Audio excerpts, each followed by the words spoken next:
ના કરતા. હું ડૉક્ટર કિરણભાઈ શિંગલોત સાહેબને અત્રે આવકારું છું અને આગળનો જે પ્રોગ્રામ છે એના સંચાલન માટે કહું છું. કિરણ સાહેબ. નમસ્કાર. નમસ્તે sir. Hariom sir. Hariom. Hariom sir.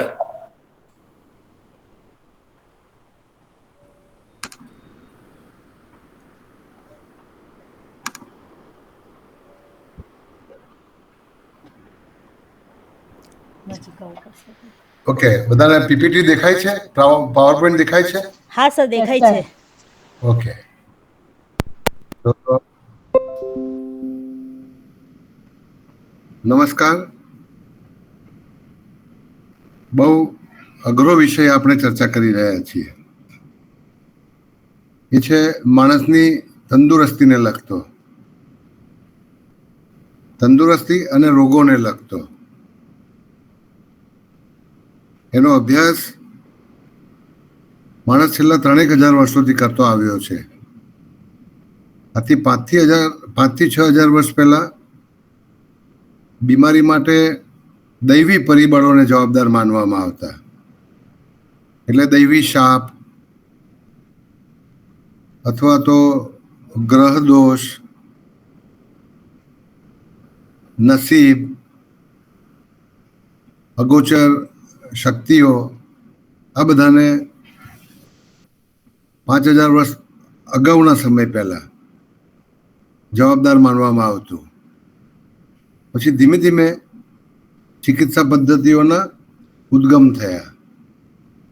એટલે પ્રાચીન સમયમાં જેમ કે ભારતની અંદર આયુર્વેદ ચિકિત્સા પદ્ધતિ,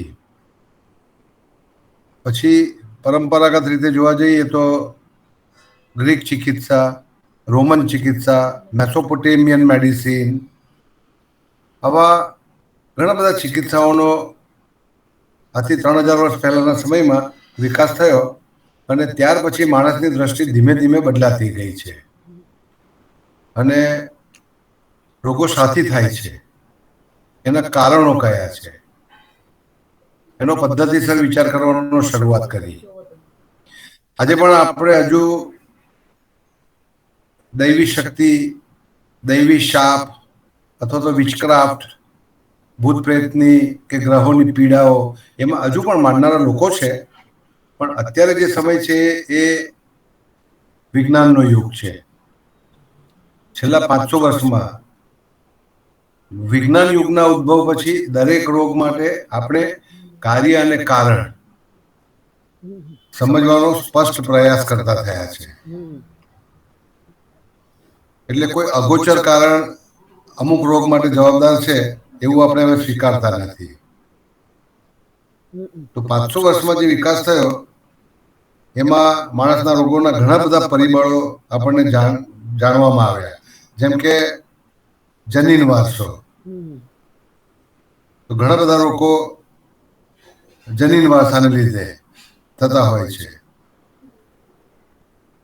જેમ કે થેલેસીમિયાની બીમારી છે, હિમોફિલિયા છે, સિકલ સેલ એનિમિયા છે, અમુક પ્રકારની વિટામિન ડી ડેફિશિયન્સીની બીમારીઓ છે. આ બધી જનીનની વારસાગત બીમારીઓ છે, એટલે કૌટુંબિક રોગો છે. આ બધા કુટુંબમાં ઉતરતા આવેલા છે. બીજા ક્રમમાં લુઈ પાસ્ચરના આવ્યા પછી આપણે માઇક્રોબિયલ થિયરી, એટલે કે સૂક્ષ્મ જીવોને લીધે રોગો થાય છે, એવું સ્થાપિત થયું. અને ત્યાર પછી એના પર ઘણું બધું કામ થયું. એટલે જેમ કે આજે આપણે COVID-19ની મહામારી છે, એના માટે અમુક વાયરસ જવાબદાર છે, ટાઇફોઇડ માટે અમુક વાયરસ જવાબદાર છે, પછી ટ્યુબરક્યુલોસિસ માટે અમુક બેક્ટેરિયા, ટાઇફોઇડ અને ટ્યુબરક્યુલોસિસ માટે અમુક બેક્ટેરિયા જવાબદાર છે, પ્લેગ માટે બેક્ટેરિયા જવાબદાર છે, ઝાડા માટે ઘણીવાર વાયરસથી થાય છે, ન્યુમોનિયા વાયરસ અને બેક્ટેરિયા બંનેથી થાય છે. તો આને માઇક્રોબિયલ થિયોરી કહેવામાં આવે છે. એટલે કે સૂક્ષ્મ જીવાણુઓને લીધે અને સૂક્ષ્મ કીટાણુઓ એટલે કે વાયરસને લીધે બીમારીઓ થાય છે, એવું સ્થાપિત થયું. ત્યાર પછી માણસની જીવનશૈલીને રોગો સાથે જોડવામાં આવ્યા. એટલે કે ડાયાબિટીસ મલાઇટસ છે, હાઈ બ્લડ પ્રેશર છે, આ બધી માણસની જીવનશૈલી સાથે જોડાયેલા રોગોમાં ગણતરી પામે છે. જીવનશૈલી માણસની પસંદગી પર આધાર રાખે.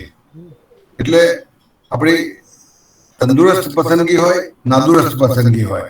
દાખલા તરીકે શરાબ પીવાનું પસંદ કરવામાં આવે તો એની સાથે રોગો જોડાય, ધૂમ્રપાનની સાથે રોગો જોડાય. અને તંદુરસ્ત પસંદગીઓ હોય, આપણે કસરત કરવાનું પસંદ કરીએ, તંદુરસ્ત આહાર લેવાનું પસંદ કરીએ, પૂરતો આરામ કરીએ, ઊંઘ લેવામાં આવે બરાબર, તો સ્વસ્થ જીવનશૈલી એ આપણી તંદુરસ્તી સાથે સંકળાયેલું છે. એટલે તંદુરસ્તી અને બીમારીઓ આપણા જીવનશૈલીની પસંદગીઓ સાથે સંકળાયેલા છે. કેટલાક રોગો માણસની વૃદ્ધાવસ્થા સાથે સંકળાયેલા છે. જેમ જેમ ઉંમર વધતી જાય છે તેમ તેમ આપણી ધમનીઓની અંદર, રક્તવાહિનીઓની અંદર ધીમે ધીમે કોલેસ્ટ્રોલ અથવા તો ચરબીની છારીઓ જામતી જાય, સાંધાઓ ઘસાતા જાય, મગજના કોષો નાશ પામતા જાય. તો એને લીધે અલ્ઝાઇમર, પાર્કિન્સન ડિઝીઝ, આર્થરાઇટિસ, આ બધા પ્રકારના રોગો થાય છે.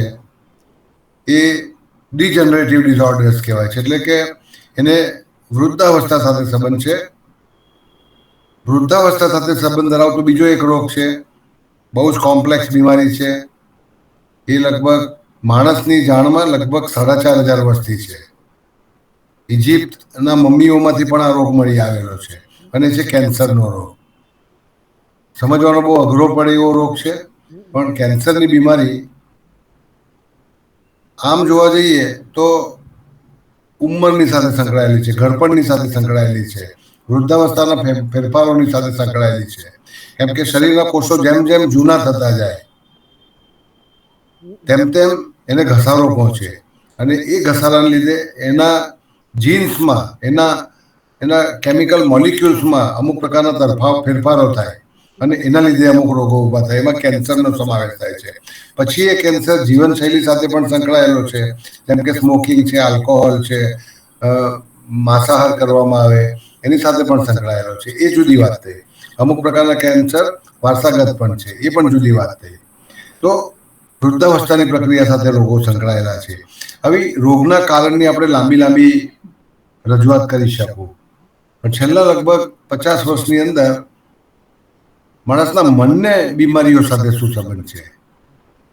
તો માણસના મનનું કામ છે, ઘણા બધા કામો છે, પણ 2 જ કામોનો હું ઉલ્લેખ કરું તો મનનું કામ છે વિચારવાનું.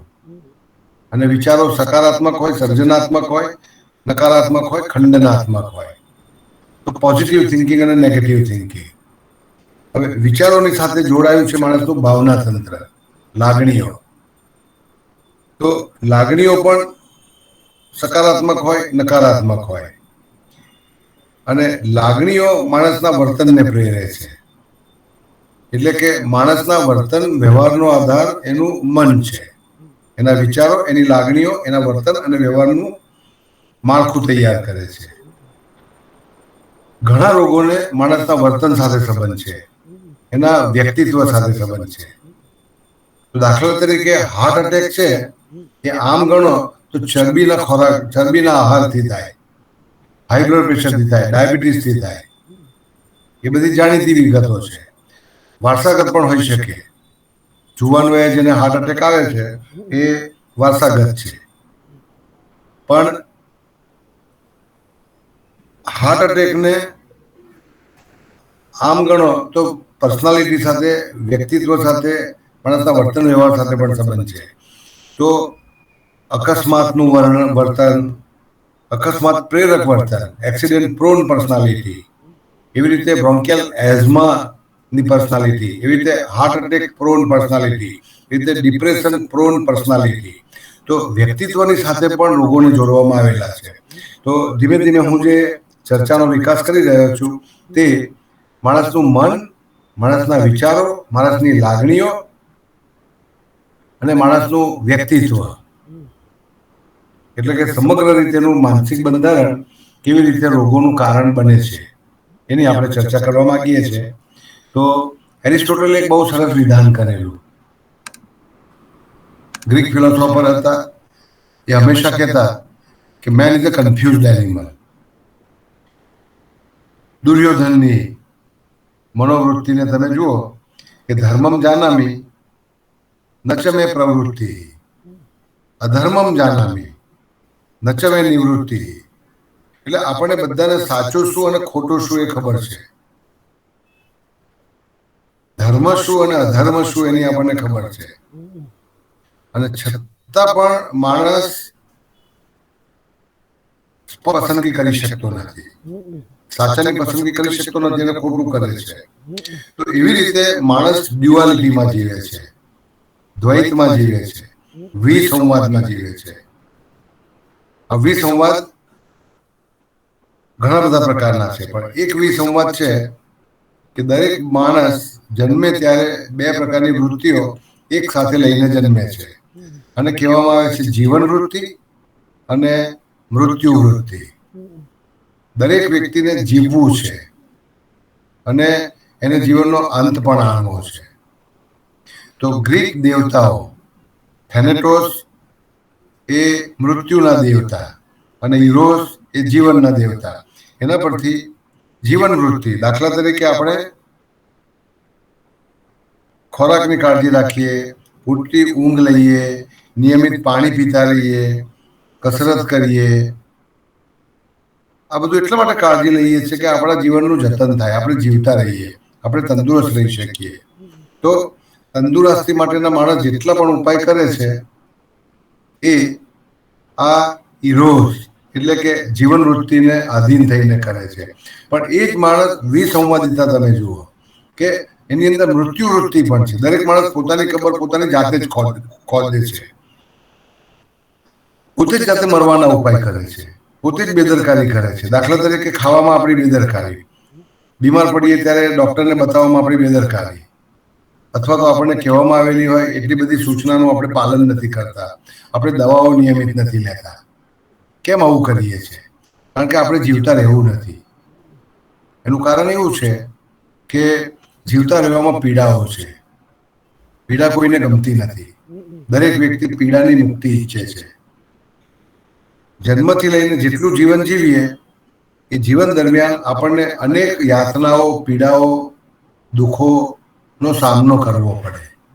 એટલે જે જીવન વહાલું છે એ જ જીવન અજ્ઞાત રીતે અકારું પણ છે. એનાથી આપણે પીછો છોડાવવો છે. કેમ કે દરેક વ્યક્તિને તમે જુઓ કે જૂની વાર્તાઓ કે નવી વાર્તાઓ, જૂના પિક્ચરો કે નવા પિક્ચરો, એ બધાની અંદર મૃત્યુને ગ્લોરીફાઈ કરવામાં આવે છે કે મરવાથી બધી પીડાઓનો અંત આવી જાય. એટલે જે માણસ બહુ પીડા ભોગવતો હોય, બહુ દુઃખી હોય, એ હંમેશા મૃત્યુની ઝંખના કરે. એ સમજી શકીએ. પણ જેને કોઈ તકલીફ ના હોય, કોઈ પીડા ના હોય, બધું સમુસૂતરું હોય, અને છતાં પણ એ મૃત્યુની ઝંખના કરે. એ મૃત્યુની ઝંખના, મૃત્યુ વૃત્તિ અથવા તો થેનેટોસ એ આપણા સ્વભાવની અંદર અંતરંગ રીતે વણાયેલી છે.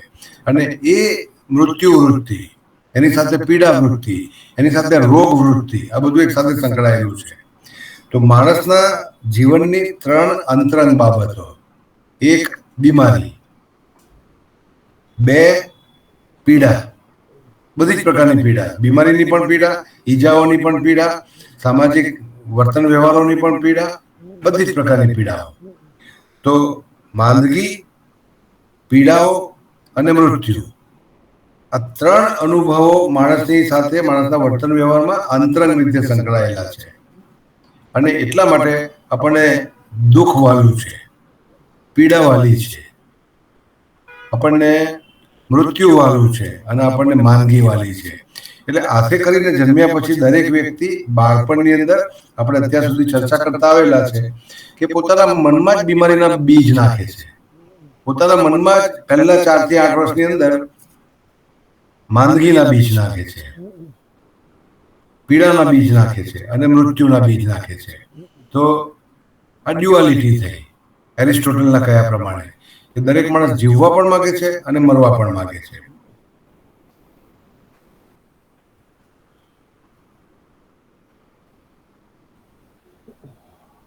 એટલે જીવન અભિનય છે. અને એના અભિનેતા આપણે પોતે છે. પછી બીજા બધા પાત્રો હોય, પણ મુખ્ય અભિનેતા આપણે છે, કેમ કે આપણું પોતાનું જીવન છે. અને એ જીવનમાં આપણે જે અભિનય કરવો છે એ યાતનાનો કરવો છે, રોગનો કરવો છે, મૃત્યુનો કરવો છે. અને એટલા માટે જે વાર્તા લખવામાં આવે છે એ વાર્તા દિલીપ કુમારને તમે જુઓ કે જ્યારે પણ કોઈ વાર્તા કોઈ પિક્ચરની લખવામાં આવતી ત્યારે એ અંદર હસ્તક્ષેપ કર્યા વગર રહી શકતા નહીં. એ સંવાદો પોતે લખાવે, એ વાર્તાના વળાંકો પણ પોતે નક્કી કરતા. એટલું બધું એમનું ચંચુપાત રહેતો, હસ્તક્ષેપ રહેતો કે ઘણી બધી વાર્તાઓને બદલી નાખતા.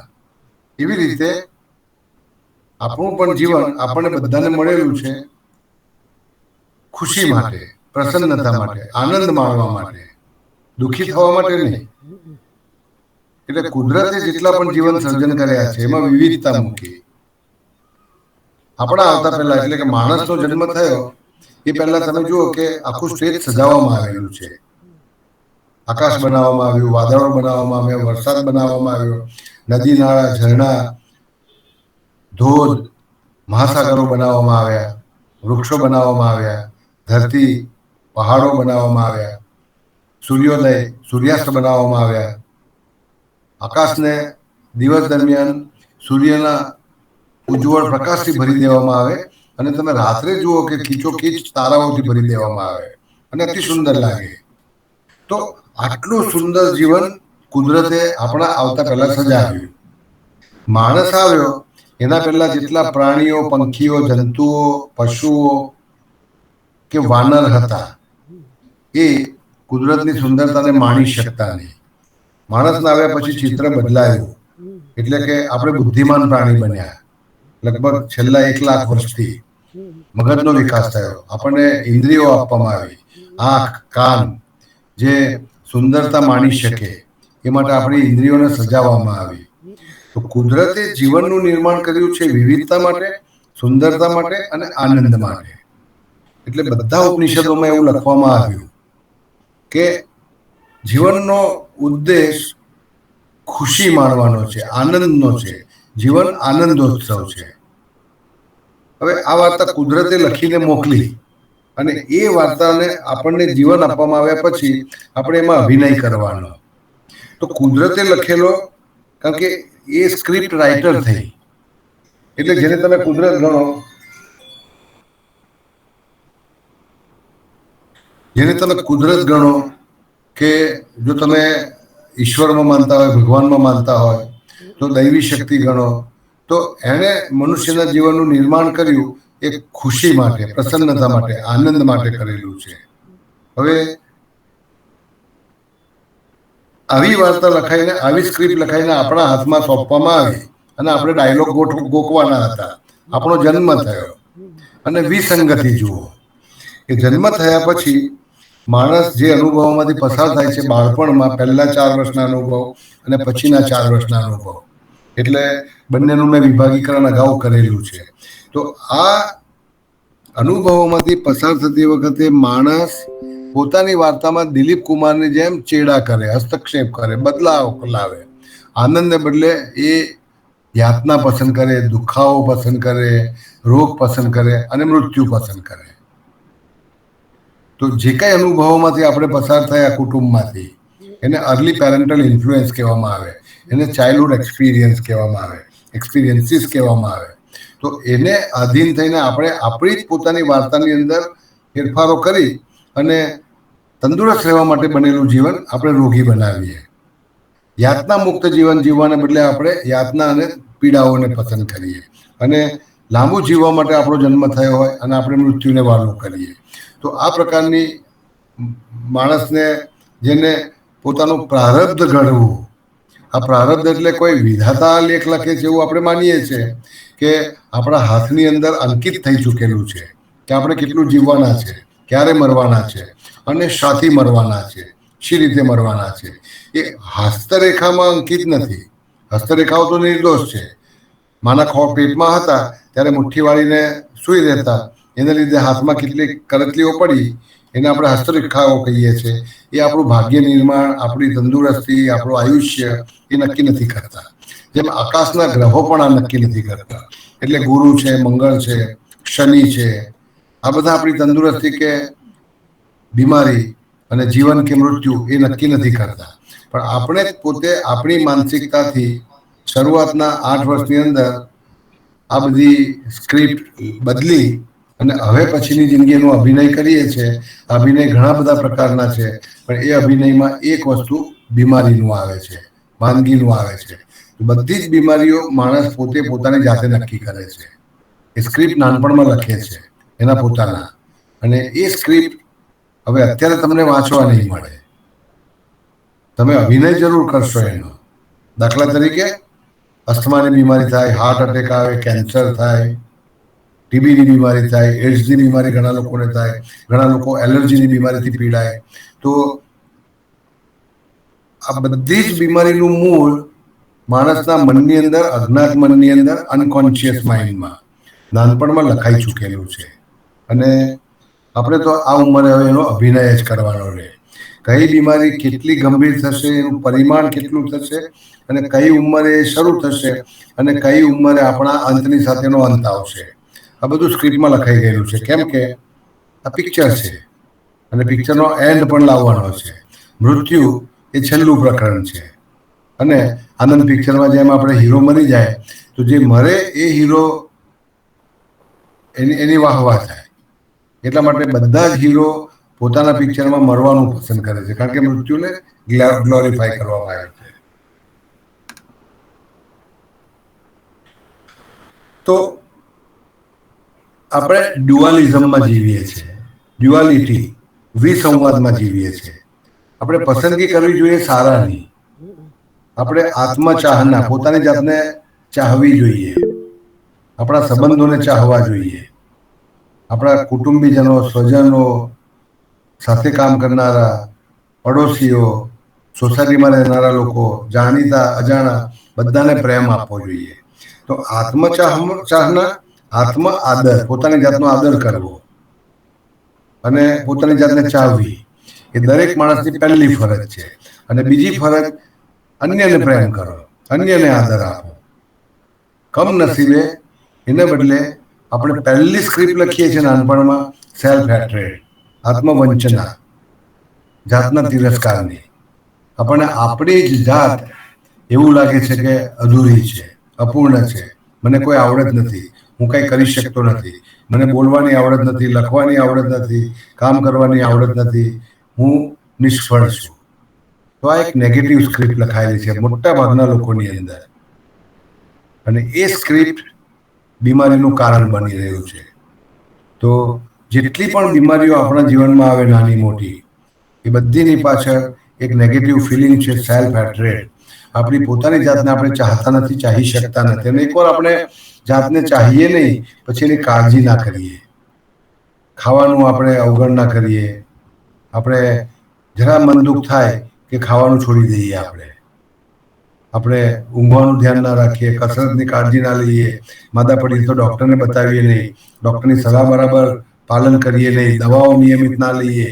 તો આની પાછળ સેલ્ફ હેટ્રેડ છે. બીજું એક નેગેટિવ ફિલિંગ છે, એને ગિલ્ટ કહેવામાં આવે છે. તો આપણને ખોટું કર્યાની હંમેશ માટે હૃદયમાં એક ડંખ રહી જાય છે. આપણી સાથે જેટલા સ્વજનો છે, આપણા કુટુંબીજનો છે, આપણા મિત્રો છે, આપણા કાર્યકર્તાઓ છે, બધાની સાથે કંઈ ને કંઈ માઠો વ્યવહાર કરેલો છે. અને એ માઠો વ્યવહાર પછી આપણા અંતરને, હૃદયને કોરી ખાય, અને કોરી ખાય અને એ પછી આપણને ગિલ્ટ, અપરાધી ભાવ પેદા કરે. તો અમેરિકન મનોવૈજ્ઞાનિક અને લાઈફ ટ્રેનર લુઈસ હે, જેમણે you can heel your life, you can heel your mind, you can heel your body, આ બધા શકવર્તી પુસ્તકો લખ્યા. એમણે એવું એક સત્ય, તથ્ય સ્થાપિત કર્યું કે સેલ્ફ હેટ્રેડ, પોતાની જાતનો તિરસ્કાર અને સતત અપરાધી ભાવમાં જીવવું, આ મોટા ભાગની બીમારીના મૂળિયામાં હોય છે. હવે આ એક વિચાર છે, I am not good, I am a failure, I don't like myself, હું સારો દેખાતો નથી, મારામાં કંઈ આવડત નથી અને મારાથી ખોટું થઈ ગયું છે.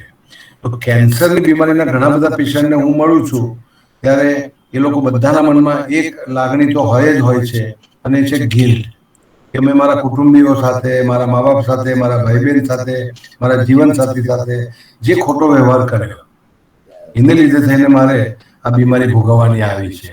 હવે આમાંથી મારો ઉગારો નહીં થાય. એટલે એક અપરાધી ભાવ, ગુનાહિતતા મનની અંદર રાખીને આપણે જીવીએ અને પછી જે સફરિંગ આવે એને એની સાથે જોડીએ. તો આ આપણા વિચારમાં છે અને વિચાર આપણા પોતાના હાથમાં છે, એને બદલી શકાય છે. ભૂતકાળમાં કદાચ એવી ઘટના બની હોય કે જેમાં આપણી કિંમત ઓછી થઈ હોય, આપણને આપણી જાત અધૂરી લાગી હોય, અથવા કોઈની સાથે આપણાથી કંઈ ખોટો વ્યવહાર થઈ ગયો હોય, તો વર્તમાનમાં આવીએ આ ક્ષણે તમે એ વિચાર, એ વર્તન બદલી શકો છો. અને એ જ વ્યક્તિ કે જેની સાથે મેં ખરાબ વર્તન કરેલું, ખરાબ વ્યવહાર કરેલો, એને હું આજે બદલીને નવો આકાર આપી શકું છું. તો વર્તમાનને હાથમાં લઈએ તો બધી બીમારીઓના મૂળ આપણે પોતે જ મૂળિયા કાપી નાખીએ તો બીમારી ખરા અર્થમાં દૂર થાય. અને સેલ્ફ હિલિંગ કહેવામાં આવે છે. 4 નેગેટિવ ફિલિંગ છે કે જે આપણે છોડી શકતા નથી. ને પછી હું આજની ચર્ચાને પૂરી કરવા માંગુ કે આપણે જાતની ને બીજાની ટીકા કરવામાંથી બહાર નથી આવતા. એમાંથી સંધિવાનો જન્મ થાય છે. આપણે ગુસ્સો, 2 પ્રકારના ગુસ્સા છે, જાણીને દબાવેલો અને અજાણતા દબાવેલો. જાણીને દબાવેલો ગુસ્સો એને સપ્રેશન કહેવાય. એનાથી બીપી વધે, એનાથી હાર્ટ રેટ વધે, એનાથી આપણને છાતીમાં પાલ્પિટેશન થાય, એનાથી આપણા શ્વાસ અનિયમિત બને. પણ અજાણતા દબાવેલો ગુસ્સો એને રિપ્રેઝન કહેવાય. આપણને ખ્યાલ પણ નથી કે આપણે ગુસ્સો દબાવ્યો. આપણે બહારથી સારા થવાનું, બહારથી ભલા થવાનું, સદવર્તનનું આપણે દોડ કરીએ, પણ ખબર નથી કે આપણી અંદર આપણે ગુસ્સો દબાવી દીધેલો છે. એ અનકોન્શિયસલી સપ્રેસ્ડ એંગર, જેને રિપ્રેઝન કહેવાય છે, એ ઘણા બધા ઇન્ફેક્શન્સ, ખાસ કરીને ટીબી જેવા, એડ્સ જેવા ઇન્ફેક્શન માટે તેને જવાબદાર માનવામાં આવે છે. આપણે હૃદયથી માઠું લાગવાની, ઘવાવાની, લોકોના વર્તન વ્યવહારથી, પોતાના કુટુંબમાંથી આ આદત પડેલી હોય અને હૃદયને સતત માઠું લગાડવાની જેને લગન હોય, પર્સનાલિટી હોય, એ રિઝેન્ટમેન્ટ કેન્સરનું કારણ બને. અને ગિલ્ટ કોઈ પણ પ્રકારનું, માથામાં દુખે છે, છાતીમાં દુખે છે, કમર દુખે છે, આ બધાની પાછળ ઘણીવાર ગિલ્ટ જવાબદાર હોય છે. તો કોઈ પણ પ્રકારના પેઇન માટે ગિલ્ટ જવાબદાર છે. કોઈ બી અનેક રોગોના નામ લઈએ આપણે, સામાન્ય બેક પેનથી માંડીને હાઈ બ્લડ પ્રેશર, હેડેક, અથવા તો ઇન્સોમનિયા, સ્ટીફ નેક, ઘણા લોકોને સર્વાઇકલ સ્પોન્ડિલોસિસ થાય છે, સ્ટીફ નેક, સેક્સ્યુઅલ પ્રોબ્લેમ્સ થાય, બ્રીથિંગ ડિફિકલ્ટીઓ થાય, અપસેટ સ્ટમક, ઘણા લોકોનું વજન ખૂબ વધી જાય, ઘણા લોકોનું વજન એકદમ નબળું પડી જાય. તો આવી કોઈ પણ બીમારી લેશો તો એની અંદર કોઈને કોઈ નેગેટિવ વિચાર અને નેગેટિવ લાગણી જવાબદાર હશે જ હશે. તો એની ચર્ચા આપણે આગળ જતા કરીએ છીએ. આવતી વખતથી પૂરું કરતા પહેલા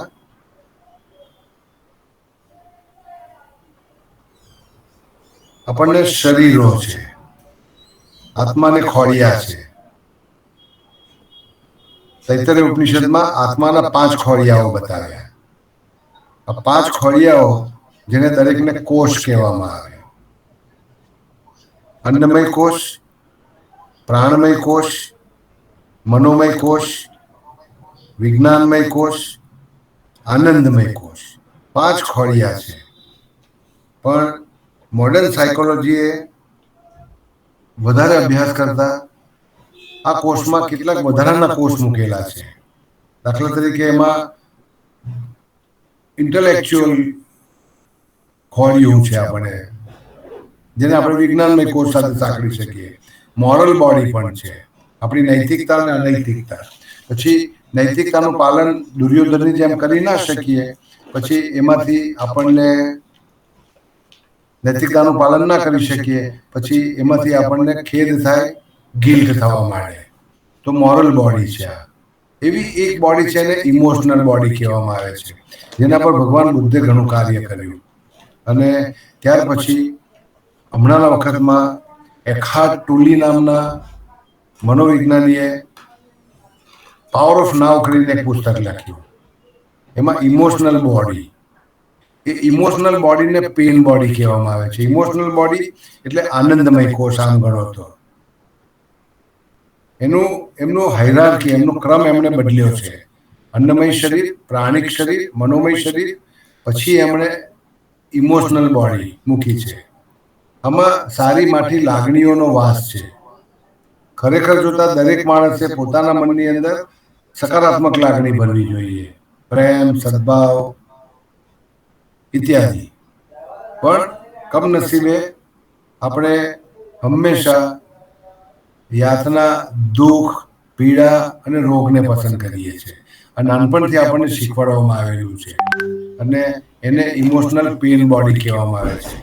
તો ભગવાન બુદ્ધ એમ કહેતા કે જીવન દુઃખરૂપ છે, સબ્બમ દુઃખમ દુઃખમ. કેમ કે દરેક જણે દુઃખની સંકલ્પ બીજ પોતાના મનમાં વાવેલું છે. એ બીજ ક્યાં વાવવામાં આવે છે? દુઃખનું સંકલ્પ બીજ તો એ ઇમોશનલ પેઇન બોડીમાં વાવવામાં આવે છે. અને એની અંદર આપણને બીમાર પડવાની, માદા રહેવાની, પીડા અને યાતનાની અને મૃત્યુની ઝંખના રહે છે.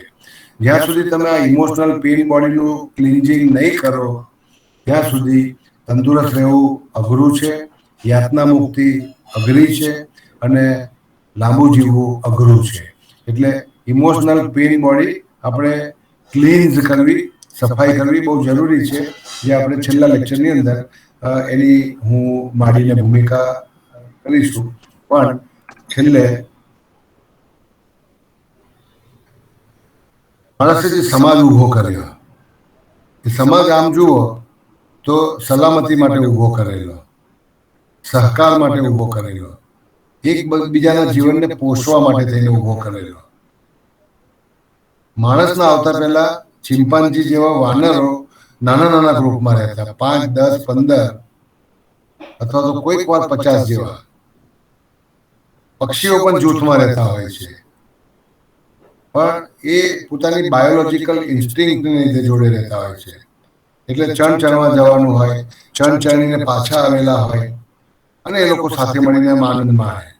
તો પંખીઓની અને વાનરોની, બાકી બીજા બધા કોઈ પ્રાણી, માણસે પોતે ભેંસના ને ગાયના ધણ પેદા કર્યા, પણ ગાય કે ભેંસની અંદર સામાજિક વૃત્તિ છે નહીં, સાપમાં સામાજિક વૃત્તિ છે નહીં, પણ વાનરોમાં છે.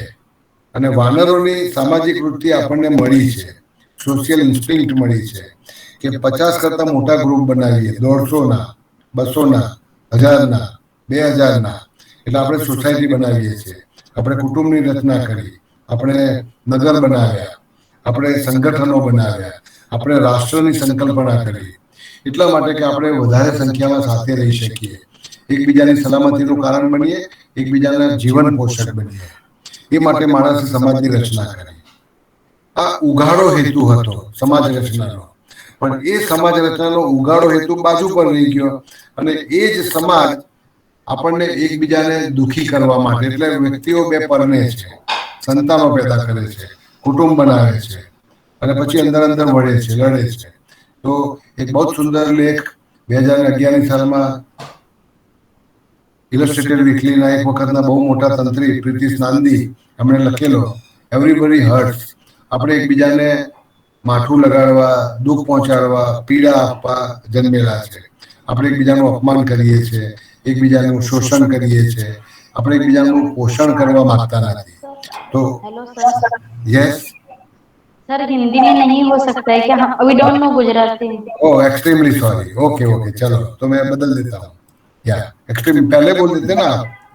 ओके। सर तब से सोच रही, मैंने मैसेज डाला था लेकिन नो नहीं, लेकिन है ना मेरे रिप्लाई। स्क्रीन पर ये दिखेगा नहीं, गूगल है ना, इसलिए मैं केवल अपनी स्लाइड देख सकता हूँ। Extremely sorry. चलो मैं बदल के अंतिम जो भाग है उसमें ये बात कर लेता हूँ।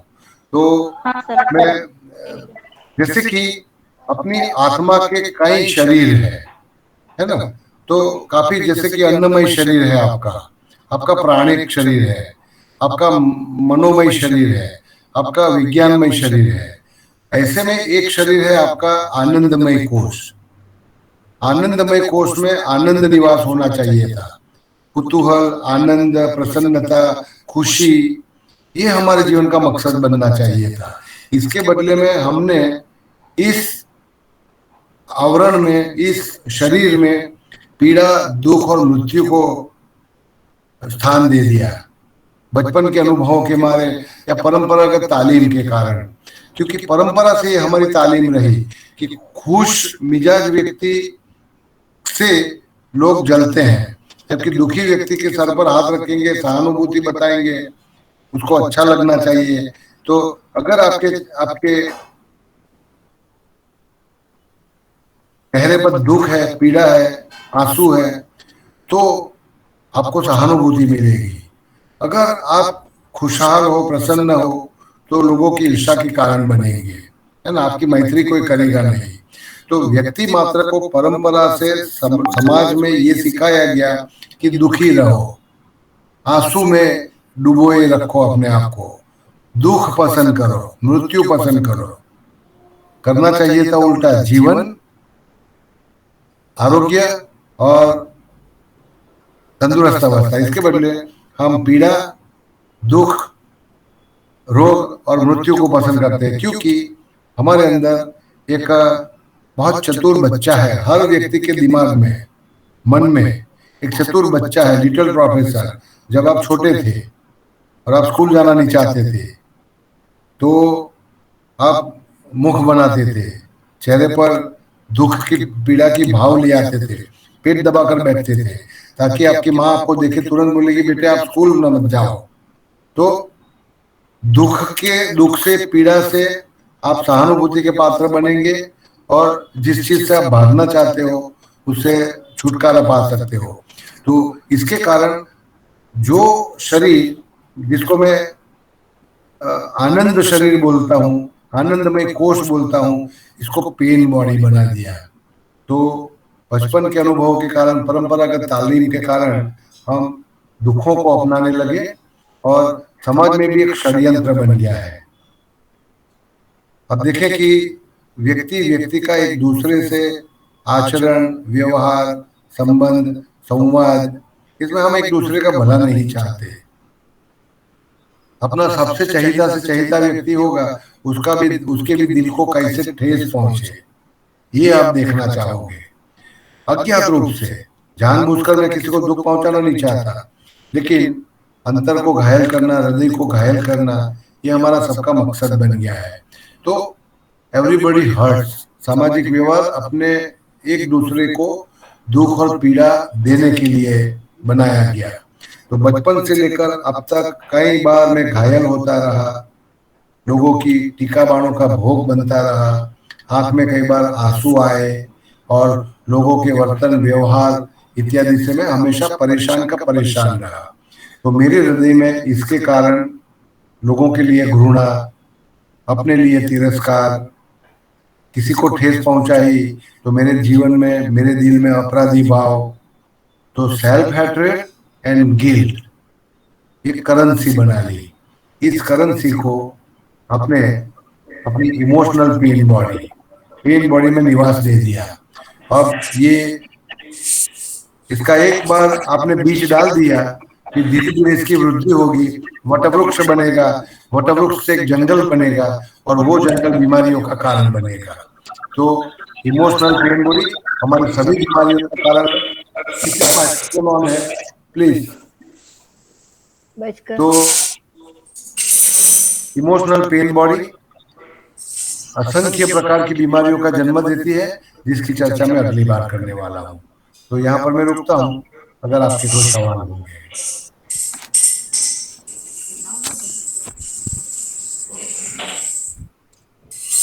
Thank you so much sir. આજે બહુ જ સરસ રીતે આપણને શિંગલોત સાહેબે અલગ અલગ બીમારીના જે સીડ છે આપણા જ ઇમોશન્સના દ્વારા અને કારણે થતા હોય છે. કેવી રીતે આપણી આજુબાજુનું વાતાવરણ છે, આપણી જે સામાજિક પરંપરાઓ, એની જે જડ રૂઢિઓ છે, એ ક્યાંક ને ક્યાંક જાણતા અજાણતા આપણા ઇમોશન્સને ઠેસ પહોંચાડે છે. અને એ ઇમોશન્સને આપણે વધારે પડતી મન ઉપર લઈએ છીએ અને જાણતા અજાણતા જ એ નાની મોટી બીમારીના જે શિકાર બનીએ છીએ. તો એની આખી સાયન્ટિફિક જે સિસ્ટમ છે એના વિશે આપણને શિંગલોત સાહેબે બહુ સરસ રીતે આજે આપણને સમજાવ્યું છે. તો thank you very much sir. અને ઉપસ્થિત સભ્યોને હું કહીશ કે જો આજના વિષય અંતર્ગત આપણા જો કોઈ પ્રશ્નો હોય તો તમે ડોક્ટર સાહેબને પૂછી શકો છો. नमस्कार साहब. नमस्कार साहब. लोग अपना माइक्रोफोन बंद करना मत भूलिएगा, क्योंकि आपकी डिस्टर्बेंस से आवाज ठीक से सुन नहीं पाऊंगा. बाकी के लोग अपने माइक्रोफोन को बंद जरूर करिएगा. સાહેબ નમસ્કાર. નમસ્કાર, બોલો બોલો. આજના જમાનામાં અત્યારે આપણે જે બાળકો છે એને નાનપણથી મા બાપ દ્વારા ઈ પોતે પોતાનું જ વિચારતો થાય એને આપણે સ્માર્ટ ગણીએ છીએ, તો ઈ પ્રોપર રસ્તો નથી ને સાહેબ. તો इन्हें उसको कहेंगे आप सेल्फ सेंटर्डनेस, आत्म केंद्रित, स्व केंद्रीय व्यक्ति बना रहे हैं. पूरा स्व केंद्रित, मेरा पेट भरना चाहिए, मुझे खुशी मिलनी चाहिए, बाकी के लोगों का जो होना वो हो, मुझे इसके कोई लेना देना नहीं. એને આપણે સેલ્ફ સેન્ટર્ડનેસ કહીએ છીએ. સમાજ સેલ્ફ સેન્ટર્ડ બની ગયો છે. Hariom sir. Hariom. Sir, psoriasis નામનો રોગ છે એ પણ કોઈ લાગણી સાથે જોડાયેલો છે? હા, નિશ્ચિતપણે. તો હવે હું આજ નેક્સ્ટ ટાઈમ જ્યારે ચર્ચા કરી રહ્યો છું ત્યારે એક એક રોગ લઈશું અને એની સાથે કયા પ્રકારની લાગણી જોડાયેલી છે એની યાદી બનાવી રહ્યો છું નેક્સ્ટ ટાઈમ. એટલે તમે સામાન્ય શરદીથી શરૂ કરીને કબજિયાત, કેન્સર, સોરિયાસિસ, હાઇપર કોલેસ્ટ્રોલ, કોઈ પણ પ્રકારની સંધિવા, આ બધા રોગોમાં કયા પ્રકારના વિચારો, લાગણીઓ આ બીમારી જન્મ આપે છે એની આપણે ચર્ચા કરીશું. Thank you sir.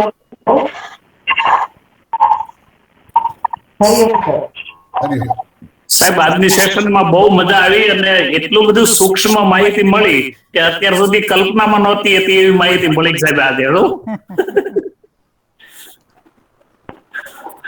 એટલે ખૂબ ખૂબ આભાર. હો ગરિમા, ગરિમા. હરિઓમ સર. અચ્છા. Yes, Alka madam. You can ask your question. સરને કે તમે જે બધા રોગ વિશે અને લાગણીઓ વિશે સમજાવશો પછી રોગ અને લાગણીઓને ઉપાય પણ તો બતાવશો ને જોડે જોડે. हाँ, उपाय भी तो बचा बताना है ना मुझे. उपाय बताना है जी. और राजेश्वरी जी अगली बार पहले उल्लेख करो हिंदी में बोलने की. Thank you so much sir. Hariom. Thank you so much. Gujarati नहीं, मैं ध्यान में रखूंगा जरूर अगली बार. तो अगली बार उपाय भी देखेंगे हम, है ना. तो प्रत्येक बीमारी के लिए एक नेगेटिव थॉट, नेगेटिव इमोशन जिम्मेवार है. उस नेगेटिव थॉट और नेगेटिव इमोशन को कैसे आप सुधार सकते हो, बदल सकते हो, तो एफर्मेटिव स्टेटमेंट कहा जाता है. हेलो. तो संकल्पों की चर्चा करेंगे. Hello sir. जी. Hello sir. Doctor Deepika Pathak sir, ઘણા લોકો એટલા આનંદમય જીવતા હોય છે અને એવું મનમાં લાગતું બી નથી હોતું કે કોઈ મારી જેલસી કરે છે, એવી જેલસી જેવો અહેસાસ બી થતો નથી હોતો. અને ધારો કે કોઈ આમ તેમ એ કરે તો એને નિગ્લેક્ટ કરે છે અને પોતે બહુ કેરફુલ લાઈફ જીવતા હોય છે. આ જેલસી ટાઈપની થિંકિંગ એ નેગેટિવ થિંકિંગ નહીં ગણાય? ના, તમારો અવાજ વચ્ચે પડઘાવાને લીધે બરાબર આવ્યો ને. ફરી રિપીટ કરો તમારો સવાલ. અચ્છા સર, ઘણા લોકોની લાઈફ બહુ ચીયરફુલ હોય, બહુ આનંદમય હોય અને એને એવું લાગે છે કે કોઈ મારી જેલસી કરે છે અને આ જેલસી, લોકો મારી જેલસી કરે છે એ વિચાર નેગેટિવ વિચાર નથી? नहीं, पहले तो देखना होगा कि चेहरे पर जो खुशी झलक रही है वो दिखावा है कि वास्तव में अंदर से प्रकटी हुई है. जिसका खुशी अंदर से प्रकटा हुआ है वो और लोग मेरे से जलेंगे ऐसा सोचते नहीं. नकारात्मक ग्रंथि है ना. हम्म, पंछी गाना गाता है, खूबसूरत आवाज है उसकी, हम्म, है ना। या तो आप तितली को देखो, खूबसूरत पाखे हैं, तो क्या ये सोचेंगे कि मेरी पाखों से लोग जलेंगे या मेरी आवाज से लोग जलेंगे, ये सोचते नहीं। तो जो खुशी होती है, नैसर्गिक आनंद और प्रसन्नता होती है, वो लोग ईर्ष्या की सोचते भी नहीं। हम्म, हेलो। यस। Hello sir. हाँ जी। ये आपने जो बोला कि 8 साल के बच्चे तक में ये सब फिक्स हो जाता है, तो 8 साल के बच्चे तक में क्या क्या देखना चाहिए, पेरेंट्स को क्या देखना चाहिए कि उसमें ये बातें न आए, उसके बारे में क्या हो सकता है?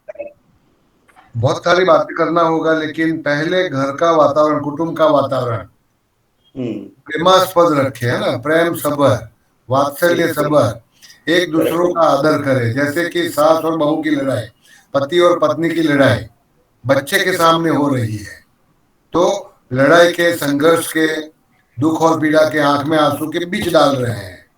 एक दूसरे का आदर करें, अपमानित ना करें किसी को, है ना, किसी का टीका ना करें। तो हाँ। कुटुंब वातावरण आप देखें। दूसरा, बच्चे को जो सूचन करते हो, बच्चे से जो वार्तालाप करते हो, बच्चे के सामने जो वार्तालाप किया जाता है, आपको लगता है कि बच्चा 1 साल का है, 2 साल के, क्या समझ सकता है, लेकिन बच्चे की दिमाग के कोशों का विकास हो रहा है। ऐसे में माँ बाप द्वारा या कुटुंबी जनों द्वारा जो बोला जाता है, उसकी गहरी छाप, जैसे कि गर्भ में जो बच्चा है या 1 साल का बच्चा है, अपनी माँ को रोती हुई देखता है वो, तब वो पीड़ित होता है। मानो कि दो पात्र दिखेंगे उसको, सामने पिताजी खड़े हैं, इधर माँ है, पिताजी चिल्ला रहे हैं, माँ रो रही है। तो छोटा सा बच्चा देख करके ये संकल्प बनाता है कि मेरे पिताजी जुल्मी है, मेरी माँ को पीड़ा दे रहे हैं, है ना।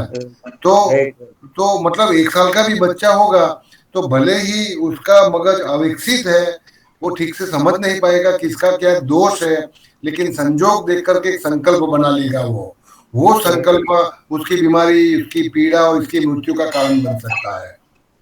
तो हमें चाहिए कि बच्चे के सामने रहते हुए एक छोटा सा सलाह दिया जाता है कि हो सके वहां तक बच्चे के सामने लड़िए मत, और अगर लड़ना हुआ भी तो समाधान की बच्चे के सामने करें। ऐसा है कि पति पत्नी का, माता पिता का एक गलत व्यवहार रहता है, लड़ो बच्चे के सामने, आगे से आप नियंत्रण भूल जाते हो, अपने बच्चे पर काबू नहीं रख सकते हो, और अपनी वाणी में क्रोध प्रकट हो जाता है, अपमानितता प्रकट होती है। और जब आप समाधान करते हो तो बच्चा कहीं और होता है, आप बेडरूम में समाधान कर लेते हो, हाँ, ये बराबर। प्रेम खंड में। तो बच्चे को पता तक नहीं कि मेरे माता पिता दिवस में लड़े, रात को एक हो चुके, प्यार करने लगे एक दूसरे को, है ना। तो हमें चाहिए कि लड़े नहीं, अगर बच्चा है सामने तो, अगर लड़े भी तो बच्चे के सामने ही समाधान कर लें।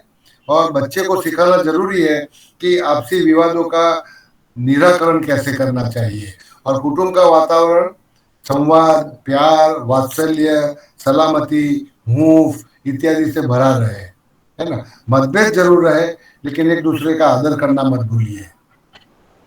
Thank you. બહુ સરસ. બીજા કોઈ મેમ્બર્સનો કોઈ પ્રશ્ન હોય તો પૂછી શકો છો. Okay, thank you so much sir. હવે જેમ જેમ આ વિષય, મન અને માંદગી વિષય તરફ જેમ જેમ આગળ નવા નવા પ્રવચનો આપણા થતા જાય છે, એમ વિષયની જે ગહનતા છે એ વધુ ને વધુ આપણને સ્પર્શતી જાય છે, અને કેવી રીતે નાની નાની ઇમોશન્સ એ આગળ જઈને આપણું મોટું એક રોગનું કારણ બની શકે છે. તો બહુ સરસ, દરેક વ્યક્તિને સ્પર્શ કરે એવી બહુ ઉપયોગી માહિતી જે છે આપણને કિરણ શિંગરોત સાહેબ આપી રહ્યા છે. તો એમની આ નિસ્વાર્થ સેવા બદલ હું એમનો આભાર વ્યક્ત કરું છું. અને આગળના જે પ્રોગ્રામ્સ છે આગળના વીકમાં, તો એનું હું એનાઉન્સમેન્ટ કરું છું. 3 अनाउंसमेंट कर रही हूँ मैडम. एक गुजरात में लोकल प्रोग्राम हो रहा है, तो कुछ प्रोग्राम्स गुजराती में होते हैं, कुछ प्रोग्राम मिक्स लैंग्वेज में होते हैं. राजेश्री मैडम, तो હવે નેક્સ્ટ 12th ડિસેમ્બરે આપણે રોહિત લોજ, બોમ્બેથી જ્યોતિ લોજ અને બરોડાથી રેવા લોજ, આ 3 લોજ ભેગી મળીને TS ત્રિવેણી ટ્યુઝડે મીટિંગ કરીને એક પ્રોગ્રામ્સ કરે છે. તો એ પ્રોગ્રામ્સમાં આ વખતનો વિષય છે 12મી ડિસેમ્બરે तन और मन पर ध्वनि का प्रभाव, effect of sound on body and mind, तन અને મન પર ધ્વનિનો પ્રભાવ. તો એના જે મેઇન સ્પીકર છે એ અર્ચના પાંડેજી છે, ડોક્ટર અર્ચના પાંડેજી, જે આઈ થિંક હું ભૂલતી નથી તો ત્યાં સુધી એ અલ્હાબાદ યુનિવર્સિટીમાં એક I think chemistry not sure કોઈ સબ્જેક્ટના પ્રોફેસર છે. એ હિન્દીમાં બોલશે અને ઇંગ્લિશમાં પ્રદીપ સર બોલશે અને ગુજરાતીમાં હું એનું ટ્રાન્સલેશન કરવાની છું. અને એના પછી આવતા શનિવારે એટલે કે 18મી ડિસેમ્બરે અમદાવાદના પ્રમુખ રમેશભાઈ ડોલિયા સાહેબ ચૈતન્યમાં ડોક્યુ વિષય ઉપર આપણને પ્રવચન આપશે. અને જે સભ્યો આ થિયોસોફિકલ સોસાયટીની લોજ સાથે સંકળાયેલા નથી પણ આ બધી મિટિંગ્સમાં જો એમને ઇન્ટરેસ્ટ હોય તો મેં નોન મેમ્બર્સ માટે ઈ મિટિંગ કરીને એક વોટ્સઅપ ગ્રુપ બનાવ્યું છે, જેમાં આ બધી જ મિટિંગ્સ જેની લિંક મારા ગ્રુપમાં આવે છે એ બધી હું એમાં શેર કરું છું. તો મેં એ મિટિંગ્સ એ ગ્રુપમાં જો જોડાવું હોય તો મેં ચેટ બોક્સમાં એની લિંક ગુજરાતી મેસેજ સાથે આપેલી છે. તો તમને ઇન્ટરેસ્ટ હોય તો તમે એ લિંક ઉપર ક્લિક કરીને ગ્રુપમાં તમે જોડાજો, તો જેથી કરીને તમે મિટિંગ્સની અપડેટ મળતી જશે. તો આ સાથે સર્વે ઉપસ્થિત સભ્યો અને ડોક્ટર સાહેબનો આભાર સાથે આ મિટિંગ્સને અહીંયા આપણે પૂર્ણ કરીએ છીએ. Thank you so much to join. Thank you. આનું આપણે રેકોર્ડિંગ કર્યું હોય તો એ કેવી રીતે શેર કરી શકાશે? ઘણા લોકોને પાછળના જોવા છે બધા. હા સર, હું તમને એક લિંક મોકલીશ તો એ લિંક ઉપરથી યુટ્યુબ નીચે અપદીકો ભવ કરીને જે ચેનલ છે તેમાં પ્લેલિસ્ટમાં મેં આખી તમારી પ્લેલિસ્ટમાં તમારી બધી જે સિરીઝ છે આખી મન અને માનકી સાથે એ બધી મેં એમાં ડાઉનલોડ કરેલી છે. હરિઓમ સર, મને મળી શકશે? યસ ચોક્કસ, કારણ કે